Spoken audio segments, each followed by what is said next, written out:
नमस्कार दोस्तों। तो इजराइल और ईरान का जो कॉन्फ्लिक्ट है वो एक कदम और आगे बढ़ा। बहुत बड़ा ह्यूज ड्रोन अटैक किया, मैंने इसको कवर किया था, ईरान ने इजराइल के ऊपर। हालांकि मोस्ट ऑफ द ड्रोन्स को इंटरसेप्ट कर लिया गया। अब इजराइल का उसके ऊपर क्लैरिफिकेशन आया है ईरान को लेकर के। इजराइल का साफ साफ यहाँ पर कहना है कि ईरान जो है वो अपने न्यूक्लियर प्रोग्राम के अंदर एक इस पॉइंट पर पहुँच गया था जो पूरी दुनिया क्या मतलब इजराइल के लिए तो बहुत ही बड़ा खतरा हो चुका था, और इसलिए इजराइल को विवश होकर के ये अटैक उनके न्यूक्लियर फैसिलिटीज़ के ऊपर करना पड़ा। और उन्होंने इसका पूरा बाकायदा वीडियो भी जारी किया है अपनी पूरी मतलब अपने ट्विटर अकाउंट से इसकी पूरी मतलब ब्यौरा इसका जारी किया है, कौन कौन मारा गया, कहाँ पर अटैक किया गया। और उनका अभी भी साफ यही कहना है कि इसमें एक भी सिविलियन डेथ नहीं हुई है, इसमें एक भी सिविलियन कैजुअल्टी नहीं हुई है। अब आपने यूएस का भी रुख देख लिया दूसरी तरफ। यूएस इसमें पूरा दोनों हाथ खड़े करके खड़ा हो चुका है कि भाई मेरा कोई लेना देना इसमें नहीं था, और अगर यूएस एसेट्स पर अटैक किया गया तो उसका प्राइस पे करना पड़ेगा ईरान को साफ साफ। तो यूएस इस टाइम पर न्यूट्रल पूरा दिखाने की कोशिश अपना कर रहा है। पूरा डिटेल में डिस्कस करते हैं इजराइल ने इसमें क्या कहा, ईरान ने क्या कहा, और यूएस क्या करेगा, और ये उस पॉइंट ऑफ टाइम पर क्या हो सकता है। पर वीडियो में आगे जाने से पहले एक छोटी सी अनाउंसमेंट अनअकैडमी टीम की तरफ से। यूपीएससी 2026 या 27 की अगर आप प्रिपरेशन कर रहे हैं तो आप अनअकैडमी के फाउंडेशन बैच को ज्वाइन कर सकते हैं। सिर्फ और सिर्फ 48 आवर्स, लास्ट 48 आवर्स के लिए बड़ा ऑफर है आपके लिए, जहाँ पर आप 17,999 के एक मिनिमम से प्राइस में 12 मंथ्स के फ्री एक्सटेंशन के साथ आप इस बैच को ज्वाइन कर सकते हैं। अनअकैडमी के टॉप फैकल्टीज जैसे मृणाल सर, प्रतीक सर, सुदर्शन सर जैसी फैकल्टीज़ आपको यहाँ पर इन बैचेस में पढ़ा रही होंगी। जीएस, सीसैट, टेस्ट सीरीज सब कुछ यहाँ पर कवर किया जाएगा। मेंस की जो टेस्ट सीरीज होगी उसकी इवैल्यूएशन होगा, डेडिकेटेड डाउट सॉल्विंग सेशंस होंगे, और 1-to-1 मेंटोरशिप भी आपको इसमें मिल जाएगी। तो इस बैच को आप ज्वाइन कर सकते हैं, डिस्क्रिप्शन में इसका लिंक हमने आपको दे दिया है। Now coming back to the topic. यहाँ पर ईरान के बारे में कहते हुए इजराइल ने कहा कि देखो ईरान अपने न्यूक्लियर प्रोग्राम के अंदर एक इस पॉइंट पर पहुंच चुका था जहां से वापस आना बिल्कुल पॉसिबल नहीं था। मतलब कि वो अपने न्यूक्लियर वेपन को डेवलप करने की बात कर रहा है इजराइल। और अगर ईरान ये न्यूक्लियर वेपन डेवलप कर लेता, अगर ईरान ये अपने न्यूक्लियर प्रोग्राम में सक्सेसफुल हो जाता, तो वो इजराइल के लिए एक बहुत बड़ा रिस्क था, और सारे इजरायली सिटीजन्स के लिए बहुत बड़ा रिस्क था। देखो, यूएस ने शुरू से ही इजराइल को इस चीज़ का आश्वासन दिया कि हम ईरान को कोई न्यूक्लियर वेपन बनाने ही नहीं देंगे, आपको अटैक करने की कोई ज़रूरत नहीं है। और बार बार डोनाल्ड ट्रंप ने ये बात कही भी थी, और डील चल भी रही थी कि हम इस मामले को सुलझा लेते हैं, हम उसको अटैक करने नहीं देंगे और ईरान को न्यूक्लियर वेपन नहीं बनाने देंगे। इसलिए इजराइल चुपचाप बैठे हुए थे। लेकिन अभी 2 दिन पहले इस बात की खबर खुली, इंटेलिजेंस थी पूरी यूएस के पास कि 100% इजराइल जो है वो अटैक करने वाला है, और वो इनकी न्यूक्लियर फैसिलिटीज़ के ऊपर करेगा। अब देखो, ये तो ओपन मीडिया में आ चुका था। अगर उस चीज़ के लिए ईरान रेडी नहीं था तो फिर ये पूरी ईरानियन इंटेलिजेंस और ईरान की गलती है। और यहाँ पर जो आपने जो पूरे लॉस हुए हैं उसका बिल्कुल कन्विक्शन से कह सकते हो कि ईरान इसके लिए सच में रेडी नहीं था। तो यहाँ पर इजराइल ने ईरान के न्यूक्लियर प्रोग्राम को टारगेट किया और कई सारे मिलिट्री साइट्स को टारगेट किया। उन्होंने कहा इससे हमने अपने सारे इजरायली सिटीजन्स की जान बचा ली। उस पूरे ऑपरेशन का नाम ऑपरेशन राइजिंग लायन था। उसके बाद जो ट्विटर अकाउंट है इजरायली डिफेंस फोर्सेस का यानी कि आईडीएफ का, उससे पोस्ट किया गया, और उस पोस्ट में इन्होंने बताया कि ईरान ने अपने पास इतने ज़्यादा एनरिच्ड यूरेनियम का प्रोडक्शन कर लिया था कि कम से कम 15 बॉम्ब बना सकते थे लोग। इसकी पूरी जानकारी उन्होंने इस पोस्ट में दी है कि उन्होंने अपने मतलब पूरा अंडरग्राउंड कंपाउंड्स जो उनके थे वहाँ पर ये यूरेनियम का प्रोडक्शन चल रहा था, और न्यू बहुत करीब पहुंच चुके थे। पूरी एक टीम इसके लिए अलग से काम कर रही थी, और इस टीम में कई सारे लोग इसमें मौजूद थे। उन्होंने ये इस तरीके से पूरा D classified Iran nuclear plant पूरा ट्विटर पर इसको पोस्ट किया। आप इस वीडियो को भी देख सकते हो, हम तो प्ले नहीं कर सकते इस वीडियो को अभी।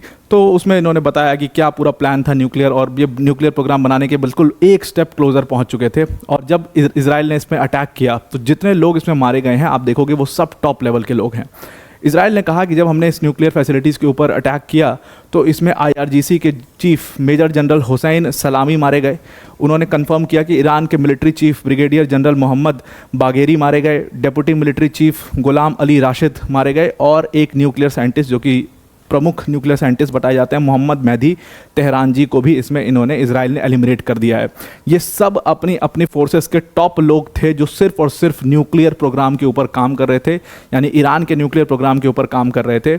और अब ये एकदम सक्सेसफुल ही होने वाला था न्यूक्लियर प्रोग्राम। इससे पहले इजराइल की इंटेलिजेंस की तरफ से खबर आई और इजराइल ने इसके ऊपर अटैक कर दिया। तो अब यहाँ पर एक चीज़ और आपको ध्यान में रखनी है कि इजराइल ने जब ये अटैक किया है इस पॉइंट ऑफ टाइम पर डोनाल्ड ट्रंप का कोई भी एक्सेप्टेंस नहीं था इस चीज़ को लेकर के। डोनाल्ड ट्रंप ने इजराइल को मना किया था, लेकिन फिर भी बेंजामिन नेतन्याहू ने डिफाई किया डोनाल्ड ट्रंप को और ईरान को अटैक कर दिया। अब यहाँ पर ईरान के पास एक बहुत अच्छा मौका है इस पूरी चीज़ को अपने फेवर में यूज़ करने का। अब ये कहना बहुत मुश्किल है कि क्या ईरान यूएस एसेट्स को, जैसा उसने धमकी दी थी कि हम यूएस एसेट्स के ऊपर हमला कर देंगे, क्या ईरान यूएस एसेट्स के ऊपर हमला करेगा या फिर वो इस चीज़ को अपने फेवर में बनाने की कोशिश करेगा? मतलब क्या यूएस उतना खुल करके इसराइल को सपोर्ट कर पाएगा? जैसे आपने पिछले 2 जो वॉर देखे इसराइल और ईरान के बीच में, उसमें यूएस का खुला सपोर्ट था। पिछले साल जो हुआ उसमें जो बाइडेन ने पूरी तरीके से इसराइल को सपोर्ट किया, और इसराइल के सपोर्ट, जैसे ही यूएस इसराइल को सपोर्ट करने आ जाता है तो आपको पता है फ्रांस आ जाएगा, ब्रिटेन आ जाएगा, ये सब लोग यूएस को सपोर्ट करने लगेंगे, प्लस अरब फोर्सेस जो हैं वो भी सपोर्ट करने लग जाएंगी। तो क्या यूएस उस लेवल पर जा करके इसराइल को इसमें सपोर्ट करेगा, ये कह पाना बहुत मुश्किल है। बिकॉज डोनाल्ड ट्रंप को जितना आपने देख लिया होगा, वो इस तरीके के ईगोइस्ट आदमी हैं दैट कि वो मतलब अगर उनको किसी ने डिफाई किया है और वो उसको फिर से सपोर्ट करने चले जाए तो वो हो नहीं सकता। तो डोनाल्ड ट्रंप के साथ ये एक बहुत मुश्किल है। खैर देखना बाकी है कि उसमें, क्योंकि यूएस ने अपना पूरा पल्ला पहले ही झाड़ दिया। उसने कह दिया कि ये पूरा यूनिलैटरल इजरायली अटैक है, इससे हमारा कोई भी लेना देना नहीं है। अब यूएस ने अपने जो वहाँ पर रीजन में, उस पूरे रीजन के अंदर, वेस्ट एशियन रीजन में जो लोग भी हैं सबको बाहर निकालना शुरू कर दिया है। हालांकि जो उनके एसेट्स हैं उनको सिक्योर करना शुरू कर दिया, बट मुझे नहीं लगता ईरान इतनी बड़ी गलती करेगा यूएस एसेट्स को टारगेट करके, बिकॉज वो इसको अपने फेवर में पूरे तरीके से बनाना चाहेंगे। तो अब अगर यूएस ने उस तरीके से जो बाइडन टाइप का सपोर्ट दिया तो फिर इसराइल का तो बाल भी बाका नहीं हो सकता, क्योंकि फिर एक पूरा यूएस, ब्रिटिश, फ्रेंच, अरब फोर्सेस सब काम करने लग जाएंगे इनके लिए। लेकिन अगर यूएस ने उस लेवल पर जा करके इसराइल को सपोर्ट नहीं किया तो ये बहुत ही मतलब दिलचस्प सी सिचुएशन हो जाएगी, और ये देखने वाली बात होगी कि फिर इसराइल किस तरीके से इस चीज़ को टैकल करेगा। अब ईरान के पास भी इतनी अफोर्डेबिलिटी है नहीं कि वो किसी वॉर में जा पाएँ या फुल फ्लेजेड वॉरफेयर झोंक पाएँ इसराइल के खिलाफ, क्योंकि बहुत ही ज़्यादा हालत, बहुत मंदी हालत ख़राब है ईरान की खुद भी। तो क्या वो उस लेवल पर जा कर के लड़ेंगे इसराइल से, वो भी एक बहुत बड़ा सवाल है।